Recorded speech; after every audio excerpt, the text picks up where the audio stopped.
What really happened with your host, Mike Rivero. You're listening to the Republic Broadcasting Network, where you'll find out what the Fukushima's going on. And aloha, America. Welcome back to our show. We're going to take one more phone call, and then we're going to close the lines while I get some more news done here. So, Stephen in Oregon, aloha. Welcome to the show. What's on your mind? Aloha to you, Michael. Aloha, aloha. I just wanted to mention that I recognized one of the callers about 3 callers ago, and his inflection and everything sure sounded like Steve Pesniak, who's an old spook. And I also wanted to talk about the NDAA, I think was renewed or passed before Barry and his cartel got out of the White House, where they said, you can spend money on propaganda. It's illegal. It's legal now, right? Yes. Well, it's perfect timing. It's perfect timing. I think it was like when Trump was the nominee that was passed. So it just shows you that there is a war going on, and it's pretty blatant. Yeah, it really is, because if you remember, all of this spying on Donald Trump actually increased after he won the election. They were spying on him during the transition period to gain some kind of information that would allow him to be manipulated into appointing a bunch of people for the White House staff who were going to be still loyal to the deep state agenda. And again, we've heard reports of a coming serious White House staff shakeup. It needs to happen. Trump needs to get people in the White House who are going to be loyal to him, who are not compromised by other. Frankly, I think Donald Trump ought to get a bunch of people from outside the Beltway. Just go on out and find good businessmen, good engineers, good whatever, who can actually do the work of helping in the administration, who are not already tangled up with the swamp. That's Trump's biggest mistake in terms of his White House staffing, is he went in there saying he was going to drain the swamp, and instead he turned the faucet on and allowed the swamp to pour on into the White House. Well, I just wanted to say that there's a propaganda war going on for all our minds, and you got to use great discernment. Okay, well, yeah, but the propaganda is getting so obvious, and as I said, we just found out, going back to CNN's own transcripts on Comey's testimony before Congress 2 months after this memo about obstruction of justice was supposedly written, and he testified under oath that nobody had approached him about handling a case or altering the case for political reasons. So we got him in a lie. We got him in a lie. This is Comey's revenge for being fired. Blessings, Michael. Blessings. All right. Well, thank you very much. All right. We're going to close the phone lines for a little while and get some news done. I just got an email from somebody who was an in-flight technician for Panasonic, and basically confirms what I said before. All the little TV screens and the entertainment stuff in the armrests, they are not connected to the avionics system. So this idea that somebody could take a laptop and take over control of the aircraft, that is definitely not going to fly. So something else is going on. And here's another issue. Okay, if it's really worried about bombs in laptops, if it explodes in the cargo hold, it's still a problem. So there's some other issue going on there. Now, we were talking about the economy before, and a lot of focus is now coming down on Home Capital Group, which is, for lack of a better word, it's crashing. It's crashing and burning following massive, massive losses. They're already talking about a taxpayer bailout, because after all, banks are holy and banks are sacrosanct, and we can never let a bank go bust here, no matter how much it costs the ordinary people. Interesting story out of Zero Hedge. The new, latest, improved theory behind the stalled economy, well, it's all the fault of you retirees. You're just hoarding too much cash. That's the problem. They're hoarding cash and keeping it for their retirement instead of spending it into the economy. They don't want to fix the problem. They're just looking for somebody to blame. It's the retirees. They're living too long. They're keeping too much cash. It's the millennials. They're not spending enough. Well, they're not earning enough. Now, one of the points of contention regarding the H-1B visas or offshoring, is how much IT offshores to India. But apparently that is starting to come apart, and India's IT market is actually crashing. They're going into a slump. And whether it's the advent of automated customer support systems or just too many people complaining that they can't understand the people at customer support, but they're estimating something over 500,000 layoffs over the next 3 years. So that's starting to come apart over there. Now let's get back to the wonderful world of retail, because as you know, there is a meltdown in the brick and mortar stores.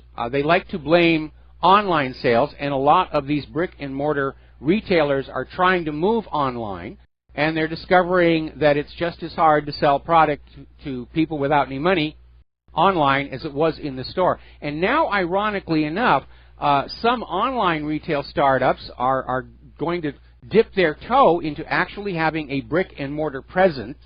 And a good example of that is Casper Sleep Incorporated. Now, Casper Sleep is you order a mattress from them. It's delivered directly to your home. But now they're making a deal with Target to actually have the mattresses on the floor, so to speak, inside Target. Even though looking around, it's very obvious retail is in serious, serious trouble. I think I mentioned on Monday when Claire and I did our little mini vacation away from home over the weekend, and I went over to the windward side, and I went to the Radio Shack to get some little bits, heat shrink tubing, things like that. And they were having their going out of business sale. And there was a lot of empty retail spaces all over, not just the mall, but just driving down the main drag there in Kaonohi. A lot of empty retail places. It's not good out there. It's not good. All right, we're going to do a shout out now to our on-air affiliates who are just now rejoining our network. Story over at Investment Watch Blog. They're talking about the meltdown in Venezuela, the economic crisis, and economic war has been waged against Venezuela going all the way back to Hugo Chavez. And the people are hungry, they're desperate, they're eating their pets, they're eating pigeons, whatever they can find. And they're putting pressure on the government to do something, except nobody knows what to do. Things are that bad. And you need to keep an eye on Venezuela, because when the economic crash hits here, and it may be starting with today's Dow, things are going to get rough. Things are going to get very rough. Now then, turning over to France, Macron has just delivered a bit of a surprise to his pro-Brussels backers by saying that he does not think it's taboo to call for changes in the European Union Treaty, and basically saying the European Union's need for deep reforms is so dire that maybe it's time to change that EU treaty. And that is going to be a bit of a wake-up call for Brussels and for Angela Merkel, who thought that by making sure Macron won the election that France would just go back to being an obedient little country, and all of a sudden, Macron is starting to talk the way Marine Le Pen was talking. Apparently, the Netherlands remains without a government 61 days after the country's general election, because the way it works over there is those parties who get the most votes, but not a majority, have to form a coalition government, and the talks keep breaking down. And apparently the sticking point remains the question on immigration.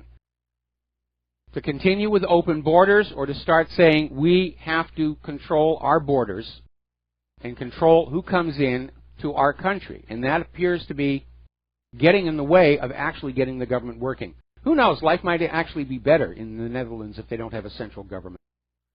I think there was another country, I think it was Belgium, went without a central government for like a year, and things really improved for the people. Apparently, support for the Brexit is continuing to grow, even after the election is over and done with.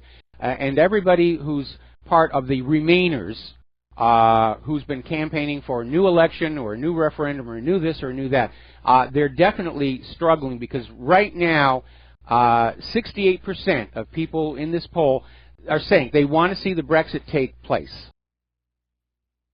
And only 22% are saying they want Prime Minister Theresa May to ignore the result of the EU referendum last year. To heck with this will of the people thing. All those British subjects, they made a mistake in their election. They didn't vote the way they were supposed to. Now, and Brussels is continuing to throw roadblocks across the path. Apparently now the EU, the European Union's top court, has now ruled that every national and regional parliament in the European Union must sign off on some of the elements of the future agreements for Brexit. In other words, the negotiations for Brexit are no longer London and Brussels, but it's London and Brussels plus Munich plus Paris plus blah, blah, blah down the road. It's just a roadblock. They're just trying to make it as hard as possible for Great Britain to carry out the will of the British people. Dirty politics. Here we go. Now then, interesting little article. This came out of LouRockwell.com, and it's called Sheer Lunacy on Campus. And we have been talking about how so-called higher education today has really turned into liberal indoctrination. And it really, for those of us who went to university back in the 70s, for example, you can't even recognize it anymore.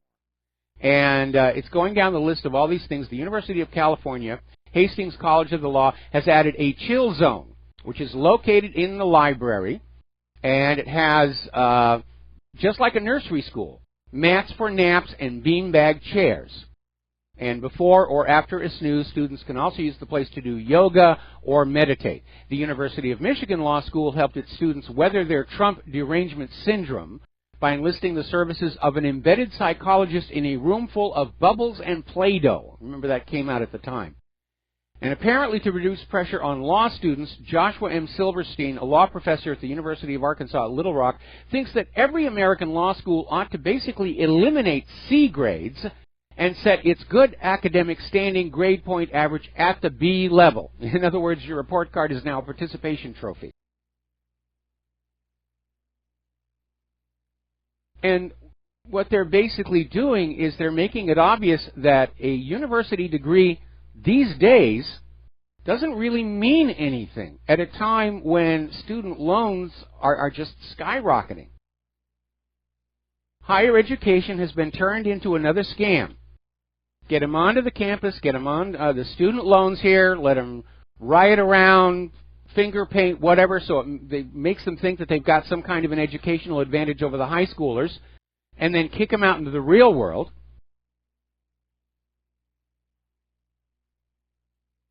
Amazing here. Now then, getting on back to airlines. Up in Canada, they are introducing a new passenger bill of rights. It was introduced by the Transportation Minister, Marc Garneau.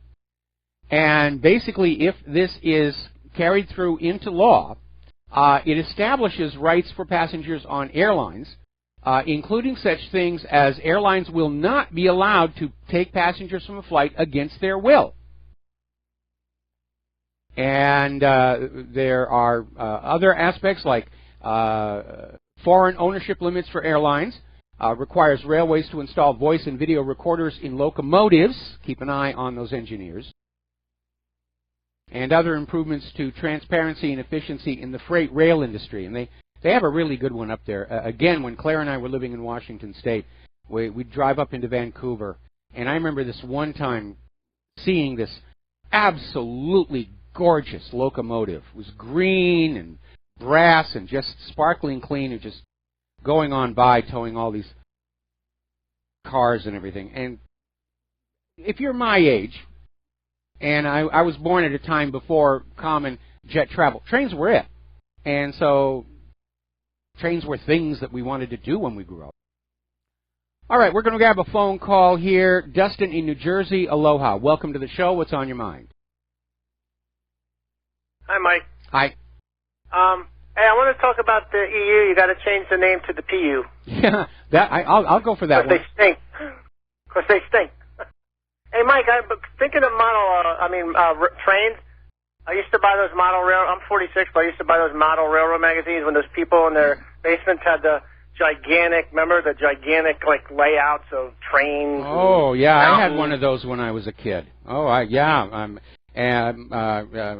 and my two younger brothers got involved in that, and we all worked on that. We had a really nice rail setup. Well, I just couldn't afford the LGB side of that. Well, what's really interesting is there's a hobby shop that I go to every once in a while down here, and while I'm not into those toys any longer, I don't have the space for it or the time or the money. But what they're doing now, where they've got little tiny cameras in the locomotives, so you can see the engineer's view, and they have computers that will control the switches, and it's amazing what they're able to do with these things now. I mean, when I had it, it was basically, you know, you'd turn up the speed thing down, and you'd have to flip the little track switches by hand. Switching gears, well, from trains to railroads and bridges, what's your take on the One Belt, One Road? I think it's fantastic what the Russians and the Chinese are doing, Mike, with that.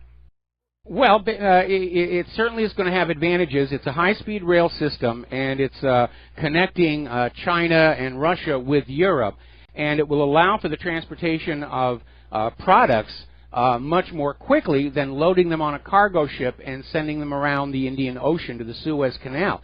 So it really is a very good idea. Obviously, shipping companies are not at all happy with that. And again, though, it's going to be the backbone for an economic system that is not using the U.S. dollar, and that, of course, is a threat to the Federal Reserve. And that's 65% of the world's population over there, right? Yes. There you go. Checkmate. Game over. Thanks, Mike. All right, we're going to switch over to Jim in Michigan. Aloha. Welcome to the show. What's on your mind? Well, you know, I'll tell you what. I love your program, and I'm just really upset about the fact that Robert Mueller was named special counsel for the FBI Russia Trump probe. Okay. This guy is dirty as hell. I was actually fortunate enough to do an interview with Susan Lindauer. Are you familiar with her? Yes. Well, anyway, she talked about the fact that, you know, George Bush knew the attack was coming and the fact that there was planes flying into buildings and what have you. But Robert Mueller was named to the FBI just prior to 9/11. Yes. This guy is so dirty, and I'm just trying to think, Michael, who in the hell named him? I mean, was it Trump administration? How in the hell did he get named into this? Because he's dirty as hell. Well, let's see. Apparently this came out of the Justice Department. And Deputy Attorney General Rod J. Rosenstein just announced it. I'm looking at the story right now. He should be fired directly, and so should Mueller, because he is a Washington insider who has covered up many. I don't know if it was Waco or Oklahoma City or whatever, that was before his time. Been involved. He's been actually covering up things for a long time. He is dirty as hell. And Donald Trump ought to get rid of this guy, and whoever appointed him, get rid of him yesterday. I'm sorry. I just don't understand. Here's the problem. Anyways, here's the problem. Okay, it's impossible to find anybody who's inside the federal government who's actually clean. They're all dirty. They're all, again, with those precious few exceptions like Trey Gowdy and Jason Chavez, they're all compromised. They've all done things to grab these seats of power and wealth that can be used as leverage against them. And yeah, if they're putting Mueller in charge of this, it's going to be a frame-up. It's going to be a kangaroo court. All right, well, listen. Just freeze yourself. Thank you, Mike. All right, Bye. Thanks an awful lot. We're going to let you go. We'll be right back. Aloha, America. Welcome back to the show here. And I was looking into Robert Mueller's biography. And I discovered something that should send chills down your spine. When Robert Mueller was the director of the FBI, his deputy director was James Comey. It's a rather incestuous little circle. And clearly the Department of Justice is now adversarial to the Donald Trump administration. It does seem like they're all ganging up on him. They want him gone. They're trying to send a message to the American people. No, you do not get to choose your leaders anymore. We will choose them for you because we are so much smarter than you are. All right, let's take a couple more phone calls, then we're going to get back to the news. Herman in Georgia. Aloha. Welcome to the show. What's on your mind? Hi. How you doing? Doing okay. Okay. There's two things. One, what about since Jason, is it Chavez, might be under some undue influence, what about him as a FBI director? Maybe. I don't know that he's been approached or he would consider it. Unfortunately, a lot of the people who were under consideration have decided they don't actually want the job or they're being warned off of it. That sadly includes Trey Gowdy. A couple of days ago he said he was interested in the job, and now all of a sudden he's saying no, he doesn't want to get involved. And yeah, just heard of that. And while on the commercial, my second choice was Sheriff David Clark out of Milwaukee, who campaigned with Trump. But while you had on the commercial, I just have seen an article here that he just accepted a job in the Department of Homeland Security. I had seen that, yes. As yes.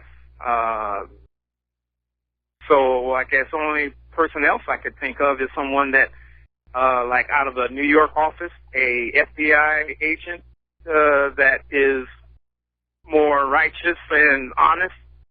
Maybe Trump could look there to elevate them. I got to tell you right now, I think Trump is struggling to reassert himself as president, but he let the swamp into the White House, and they basically, at this point, it seems like he's being controlled. His own Department of Justice just appointed Mueller to head this investigation into the Russia connection. Yeah, we're seeing basically a coup d'etat taking place here in before our very eyes, and it's very hard to watch, to be very honest. Well, you were right. Him going in so naive of what's going on in Washington. He should have taken somebody's advice and did not.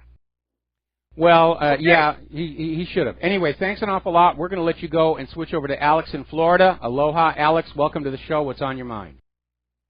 Hey, Michael. You were talking about how the Brits have an approval for the Brexit vote of like 60%. 68. I would be willing to bet that our polls would be about the same for Trump right now. Democrats and Republicans. I think people realize what's going on. And, I mean, I think there's some hard left-wingers, mainly senior citizens that may be against Trump, but I think the overwhelming majority of Americans are for Trump and want to back him and believe that he was legitimately elected. What do you think? Well, we all acknowledge he was legitimately elected. We know there was a lot of election fraud last year, but it all served Hillary Clinton. There just wasn't enough of it. But right now, the corporate media and Trump's enemies are basically trying this spaghetti approach. They're throwing everything they can at him in the hope that some of it will stick in the public mind, that the public will say, well, you know, surely amid all this smoke, there's got to be at least one fire. And so that seems to be the tactic they're using right now.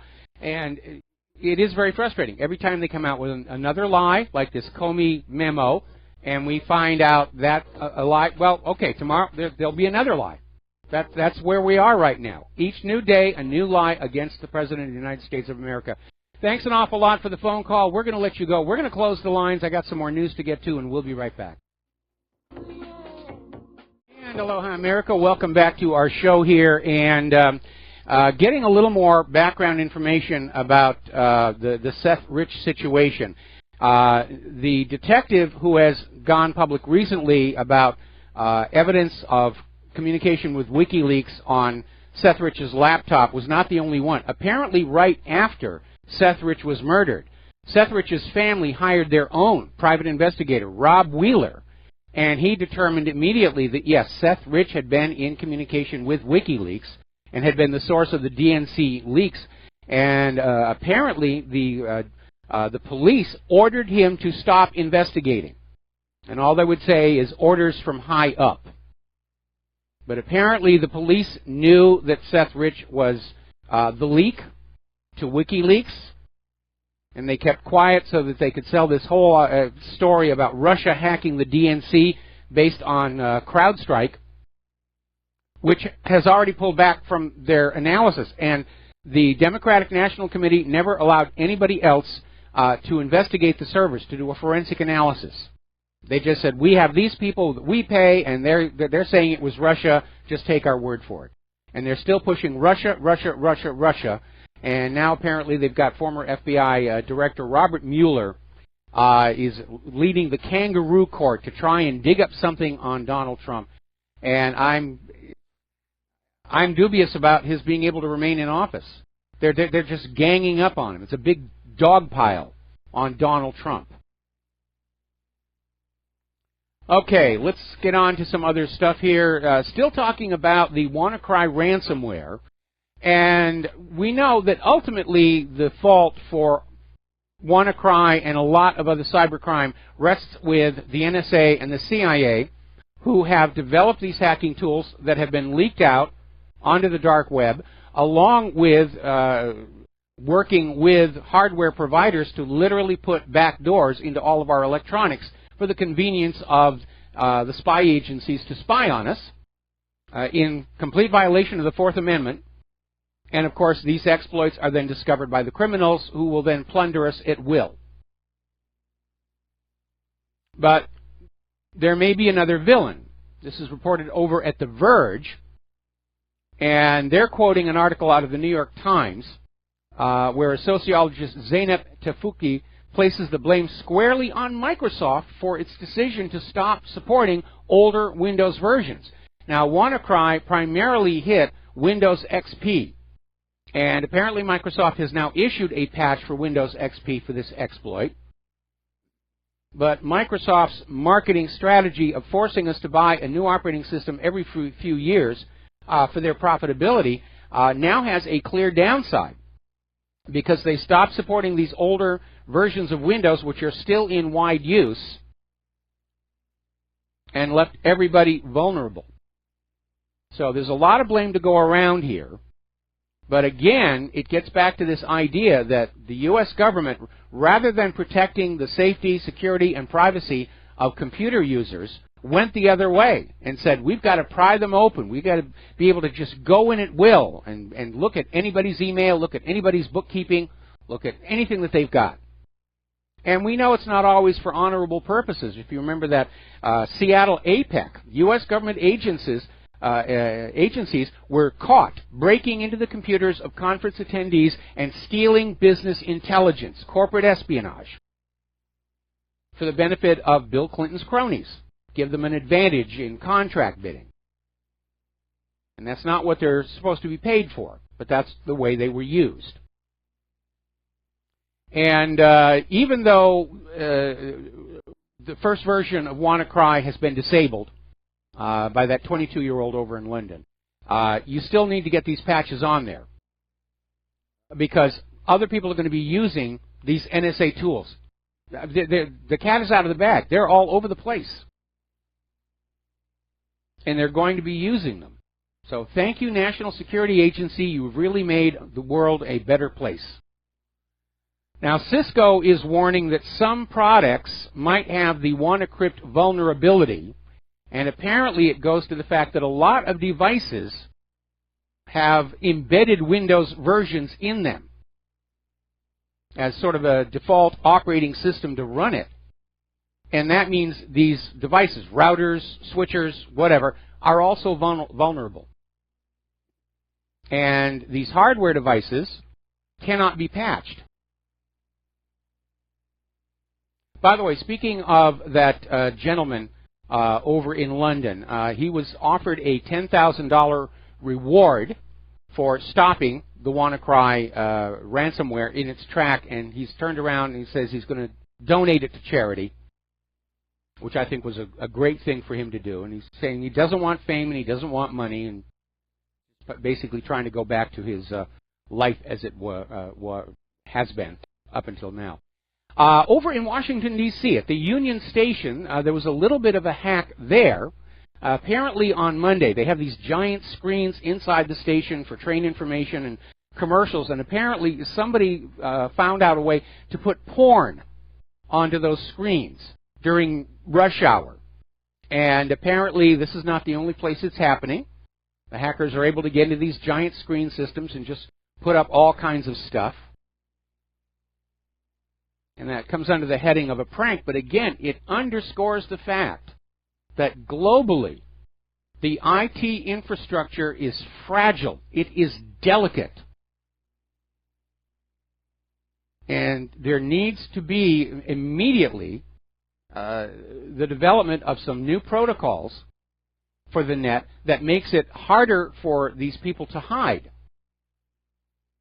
We need to have a mechanism to guarantee that when an IP hits your server, that it's really the originating IP and not a spoof. In the case of hackers who are using multiple leaps across machines, there needs to be a way to backtrace to the originating machine. It just makes sense. Now, maybe the government already has something like that we're not allowed to use. For example, on your telephone, the caller ID. Most people don't understand there are two caller ID codes in the telephone system. One of them is the consumer caller ID, which is the one that appears on your phone when somebody calls you, but that can be spoofed. That can be faked. Then there's the other internal caller ID that is far more secure, but you're not allowed to use that. That is strictly there just for law enforcement. Now, here's an interesting story. Apparently over in Taiwan, there was a gentleman who got, the PC got infected with the ThunderCrypt ransomware, and he literally used the email link on the warning page that your system has been encrypted, and he wrote them an email and said he only makes $400 a month. And the ransomware creators sent him the key because he didn't have the money. And wow, you got to tip your hat for somebody who has that little bit of sympathy for their victims. Now here's a really, really cool story. You know about all these smart, intelligent toys that are on Bluetooth or Wi-Fi, and a lot of concern about spying on them. Apparently there is this 11-year-old cyber ninja, Reuben Paul. He's a 6th grader at a school in Austin, Texas, and he had this robotic teddy bear named Bob, and he basically hacked into it and showed how it could be used for bad purposes. And apparently he was invited to this cybersecurity conference in the Netherlands. And again, we're seeing these computer-enabled devices that are being put on the market, and inevitably the rush is get the product out there, get the money, and they're turning out to be very, very vulnerable. We keep hearing all these stories about these Internet of Things devices, Internet-connected devices, and how they're being compromised and turned into botnets for advertising, spamming, or DOS attacks.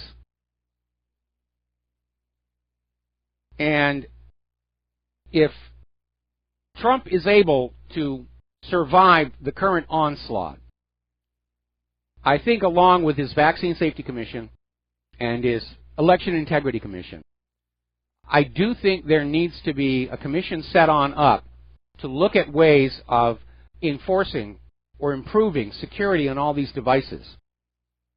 Because the WannaCry ransomware is a wake-up call. If somebody took the worm component of that and instead of ransomware as a payload, hypothetically, put in a sleeper program that doesn't make itself obvious. There's already one out there using the same exploit. and it's turning people's machines into cryptocurrency miners. And your machine's running slow, and you're not exactly sure why, and that's it. But you don't know that there's a virus because nothing comes up on the screen saying you've been infected. And for some reason, all these commercial antivirus security software systems don't seem to see the things that have the NSA code in them. Think about that for a while. So, hypothetically, somebody with malicious intent takes the worm component of this WannaCry and they bundle it with a piece of software that just sits on your computer for maybe 6 months and then just formats the drive. After 6 months, this thing is going to be everywhere, infecting government computers, corporate computers, banking computers. And people will go to their backup tapes to restore, and the malware is already on there because it was caught with the backups, and the instant it comes up and sees what the date is, it formats the drive again.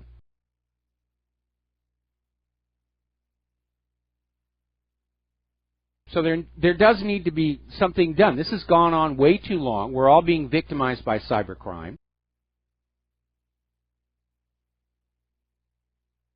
And we do need to secure the IT infrastructure because it's not just hobbyists and geeks anymore. We are all dependent on a secure, working internet and computer experience.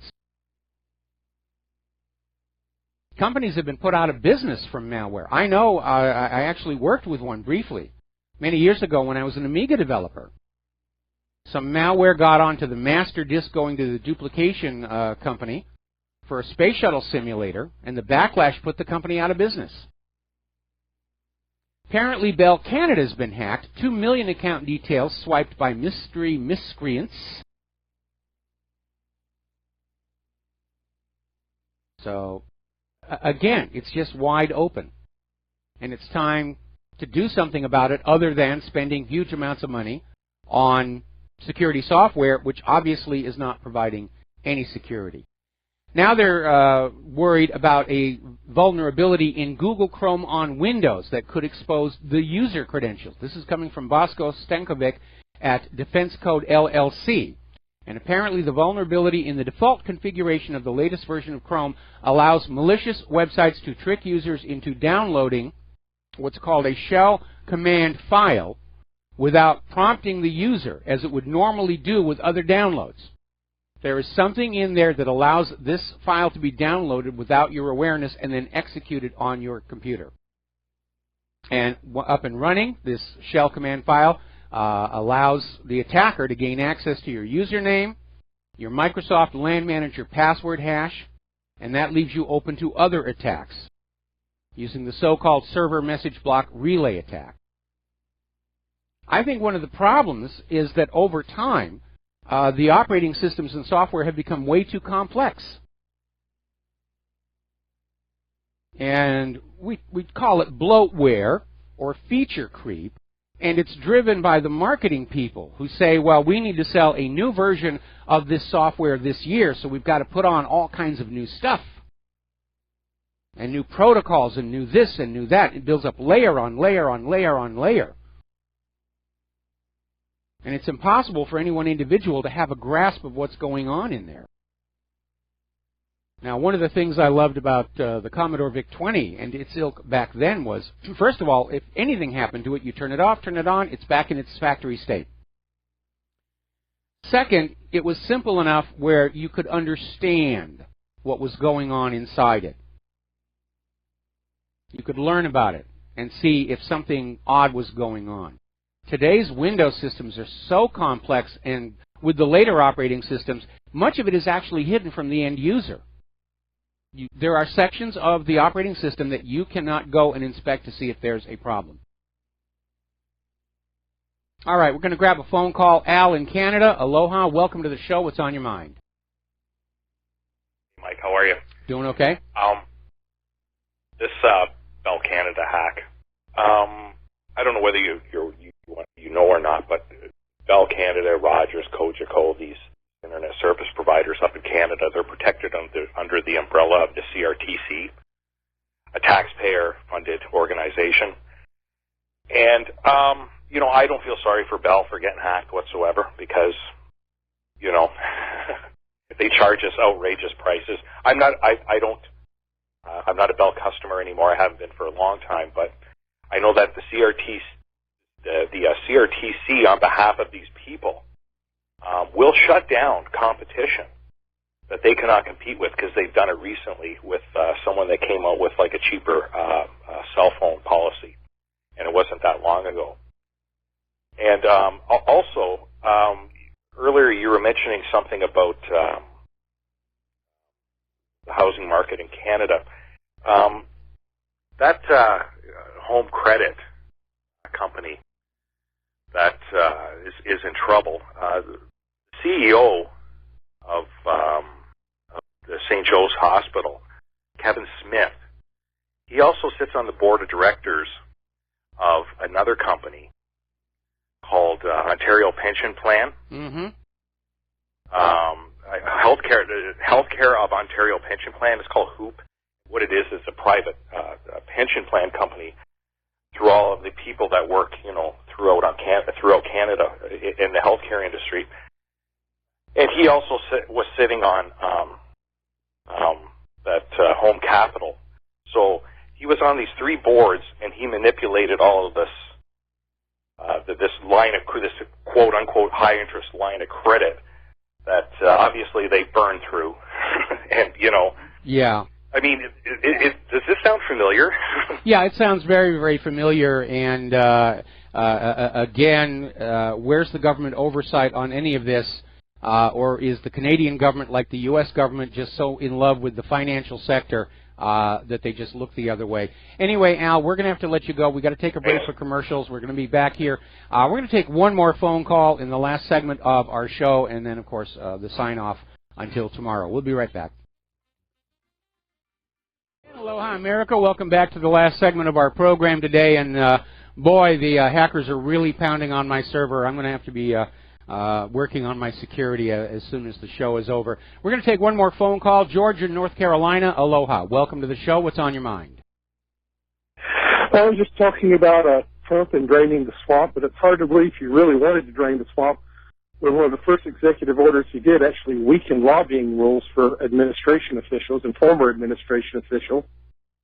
And also, you know, he was talking about how Hillary was in bed with Goldman Sachs, and how many people from Goldman Sachs does he actually have in his administration?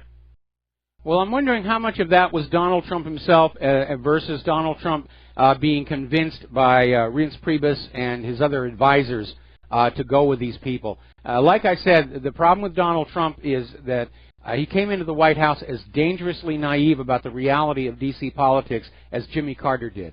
Jimmy Carter was not prepared for what happened to him. They just blindsided him, and the same thing's happening to Donald Trump. Well, one of the people from Goldman Sachs is Steve Bannon, which is one of his major campaign advisors.